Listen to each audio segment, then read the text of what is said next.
In New York City, where millions of people live stacked on top of each other, loneliness still finds a way to exist.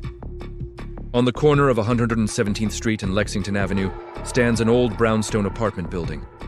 From outside, it looks normal, maybe a little darker than the others, its bricks stained by time and rain. But the people who live in the neighborhood avoid looking at its third-floor window.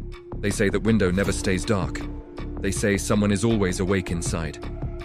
25-year-old Daniel moved into that building after getting a job as a night editor at a news agency.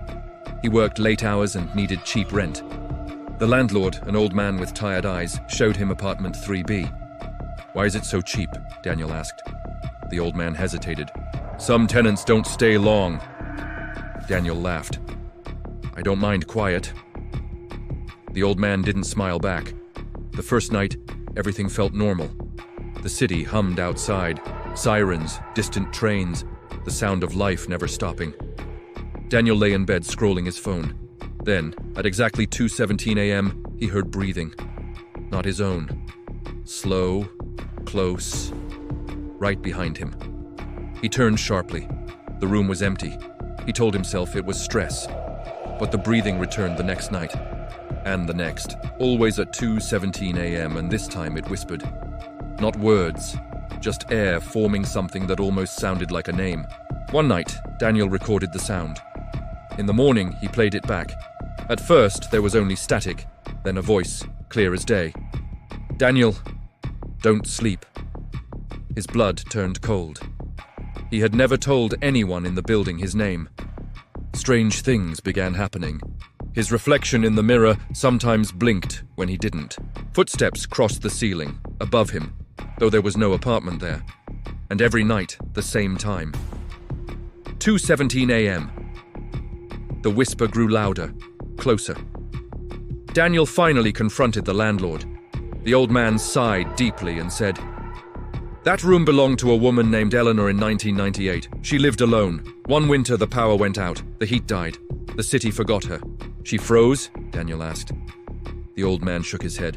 "No, she starved for weeks, and before she died she kept writing in her diary that someone was watching her from inside the walls." Daniel felt his stomach drop. "Inside the walls?"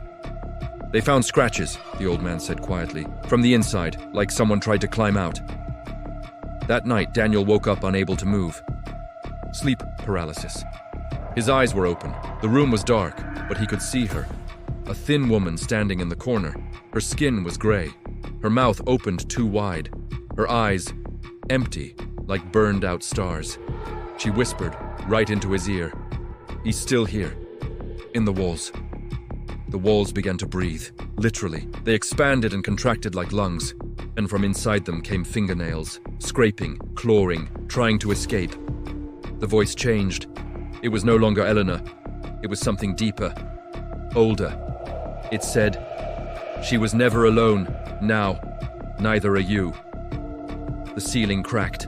A hand pushed through the plaster, then another, then a face, twisted and wrong, smiling from inside the building itself.